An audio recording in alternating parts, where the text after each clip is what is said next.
Game of Thrones has been the most adult, most disgusting, most cringe-worthy series. It has subjected me to some truly disgusting sights, and out of everything it's subjected me to, the most disgusting is that foot scene from tonight.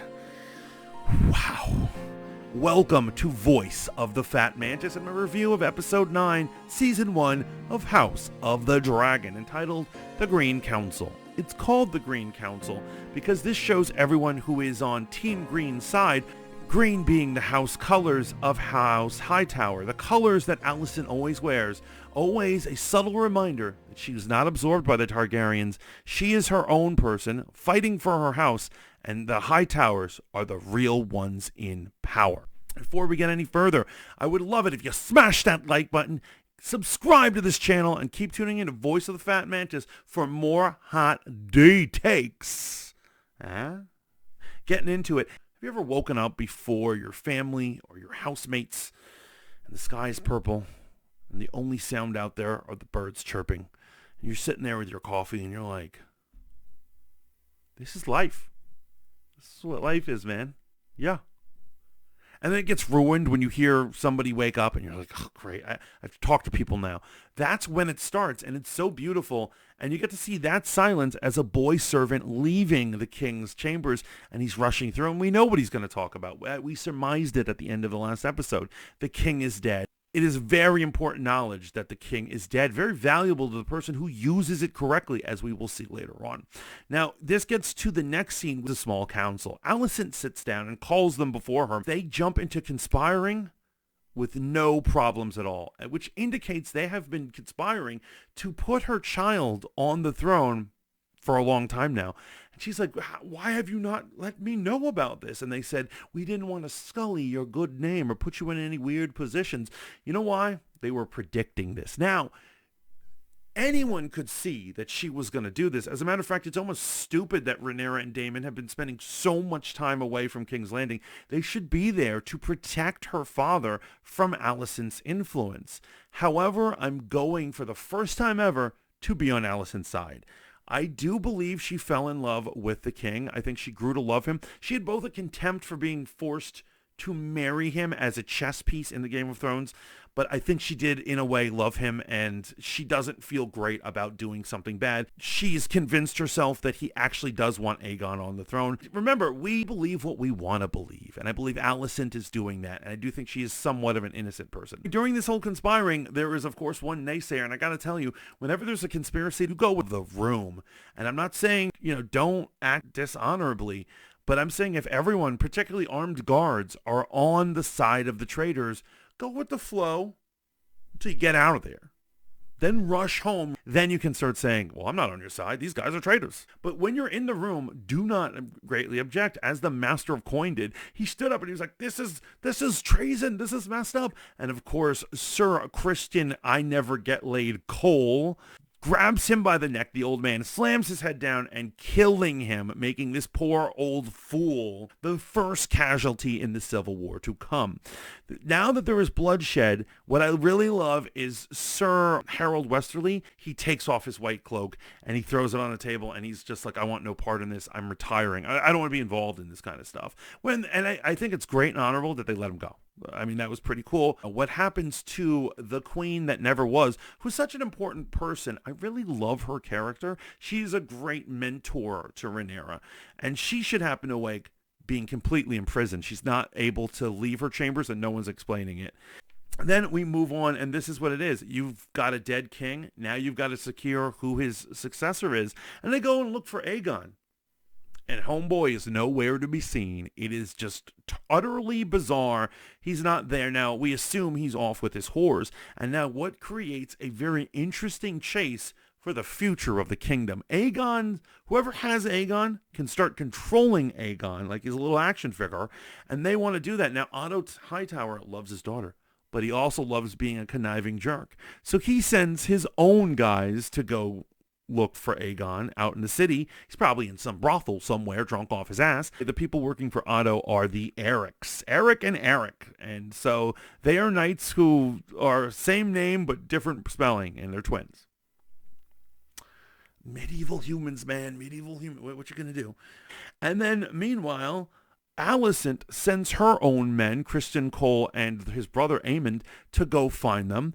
And so what creates is a race to find this drunken, pathetic excuse for a future king. We run into Flea Bottom, and the Flea Bottom is the worst parts of King's Landing. We discover all sorts of things, the brothels he goes to, or he wasn't at that night. They even go to a fighting pit made up of complete children. It was the most savage thing I've ever seen until that foot scene, mind you.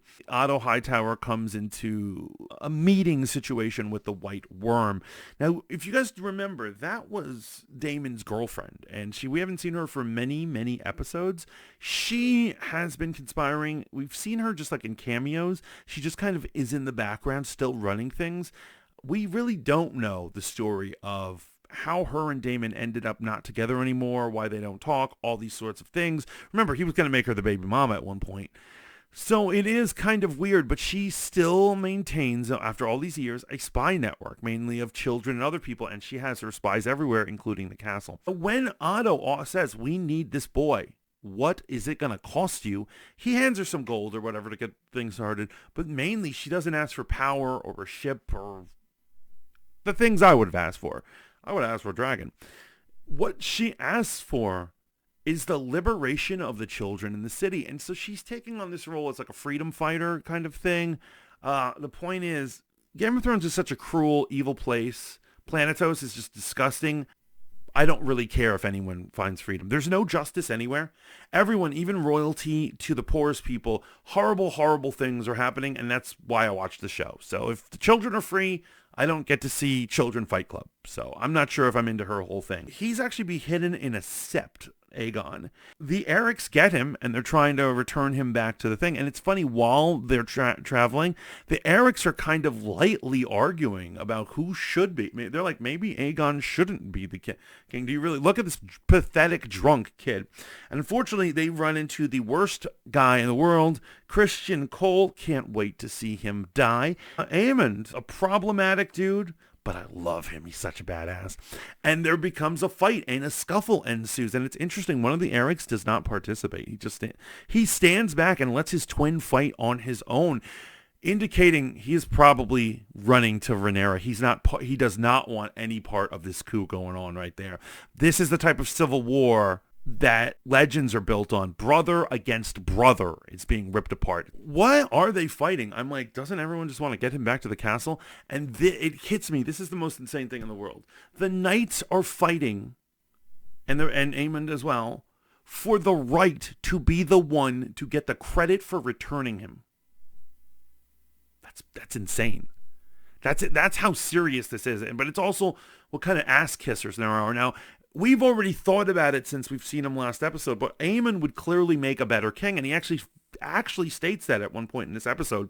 He points out that he's mastered the sword, and he's mastered Valyrian language, and he's mastered the histories, and that he has been working on cunning and etiquette and all these things, and he would make the perfect king, and he would. He'd be a warrior king and probably a tyrant, but he clearly would make a better king than Aegon. But so why have Aegon? Well, one, you don't kill your son or your grandson, or in case of Otto. But another thing is, I have a feeling that they just think he's more malleable. They think that Aegon, being a drunk and just being interested in women, will be the easier person to manipulate. And so the problem is that Aemond would be too powerful a king. He would just be a perfect king, man. He'd be Conan at the end of Conan when he's a king.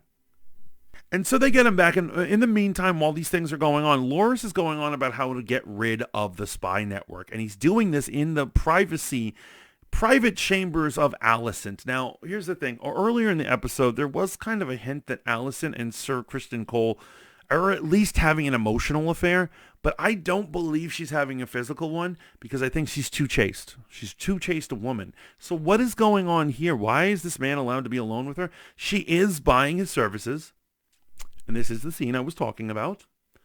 And while they're talking, and he's going to give her information, he's going to do things for her.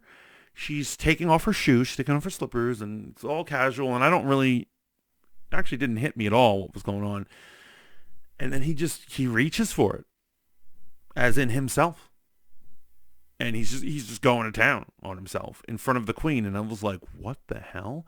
And she's just there. She looks away and she's presenting her feet to him. Why? Why? That is the most gross to say. And I'm like wondering, how did this disgusting animal get an opportunity to do this? Like, what was the conversation like to start that bargaining off? I guess it's been going on for years, but did he say, I'll do a spy deed for you if I can get a feet pick? It's the creepiest thing in the world. He is disgusting. Team Green is just filled with bunch of animals, man. Bunch of animals. It's like the problem is that we've got a bunch of animals on Team Green, and then moving on to the other side, we've got low energy Rhaenyra and castrated Daemon. Daemon hasn't been himself for a while, for a couple of years now. He's like depressed or something. Rhaenys, remember that Rhaenyra's aunt is offered a chance to join Team Green, and Alicent's like, you can join us. If you and your dragon are on our side, Rhaenyra will be totally overpowered and will have to surrender and have to give in. We need you. Don't you want to? Isn't this what's best for the realm? Come on. She's trying to entice her. The problem is Alicent has nothing. She has literally nothing to offer. So at the end of the day, Rhaenys is a proud, together, noble woman. She will at least have that if she dies defending her niece, right? Alicent can literally offer her nothing, so I don't understand what that was going on there. We move to the coronation scene, and as the coronation scene starts off, Eric, or is it Eric? I don't know. It's one of them. Actually springs Rhaenys, and he's like, I'm getting you out of here. And as he tries to get her in the city, there's a stampede of people heading to the dragon pit. Coronation of Aegon is going to become. And when they're dragging him in there, and Alicent is trying to talk to her son about some serious things, he looks like some heroin addict kid that they had to pull out of an arcade, high as a kite. He looks all pale and he doesn't want to be there. And he's like, Mom, do I have to be king? He's cowardice. He wants to run. He offered to run away from his duties as a king. Like, what a beta. And so when he gets up there, an interesting thing happens. Rhaenys ends up watching the coronation. She actually goes in there. And before she departs from Sir Eric hands her a bag. And he slides her a little bag. And we don't know what that is. I have a feeling that it is actually Viserys the Peaceful's crown. I actually think it's gold crown, because during the coronation, if you notice, Aegon is coronated with a different crown. It's actually the original Aegon's. If all the names are confusing you, I'm confused as well. I don't know what I'm talking about. This is interesting. While he's walking in there, he's Aegon timid and scared, and they're doing this cool entry scene where they're dropping the blades behind him. It's a tunnel of blades, and as he walks through, they're bringing it down, and he starts gaining confidence as he's walking, and he's starting to like this. He's liking the attention. He's liking the ritual of the entire thing, and he goes up there, and then he gets crowned by Sir Criston Cole, who, I don't know how this bozo got the honor of doing this, and he places it right on his head. And he turns around, he pulls out his sword, and all the people are cheering him on, and he raises it up, and you see he's getting to like being a king. And so this is going to be a problem for Alicent and Otto Hightower, because now he's not going to be as easily controlled. And so I don't think he's going to stay a whimsical heroin addict forever. I think he's going to eventually have his own needs, his own desires, and realize he doesn't have to listen to anybody. So everything's good for him. And then suddenly the super cinematic scene happens when there's suddenly some massive explosion. It's an explosion of dirt and rock. And what flew in there? But it is Rhaenys on her dragon. And it is crushing and stampeding all the common folk, and it's just murdering them. And it's there before all the conspirers there. We've got Aegon, the false king. We've got Alicent, the mother pulling the threads. We've got the hand of the king, Otto Hightower, traitor since day one. He's a traitor since before these kids were born. We've got Sir Criston Cole. We've got the bad Eric. We've got a bunch of the council members. And this drives me utterly insane. I am so pissed at this. All she had to do was utter the word Dracarys, and the dragon would have spit fire at them. There was no defense against it, and she could have ended this struggle.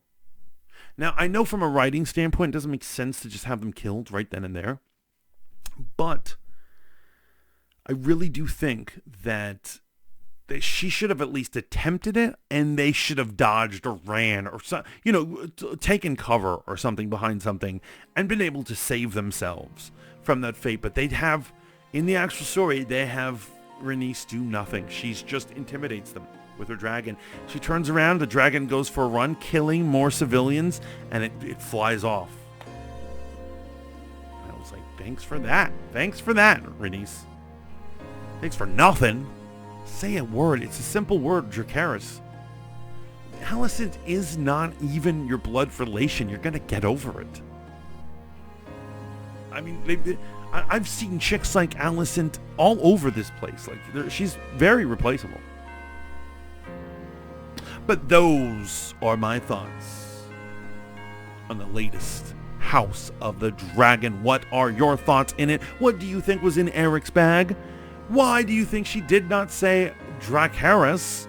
And how do you think Daemon and Rhaenyra are going to respond next week? I hope it's an all House Blacks episode for the finale. It is the finale, and it's going to be wild and crazy. I'm going to be there. Even though I do have some complaints about this show, I am loving it. It is must-see appointment television, and I hope to see you there. Plus, guys, I need to ask you to smash that like button. Remember to subscribe to this channel. Tell your friends all about it. Leave a comment. And remember to keep tuning in to Voice of the Fat Mantis for more Hot D reviews and takes. Until next time, ciao for now.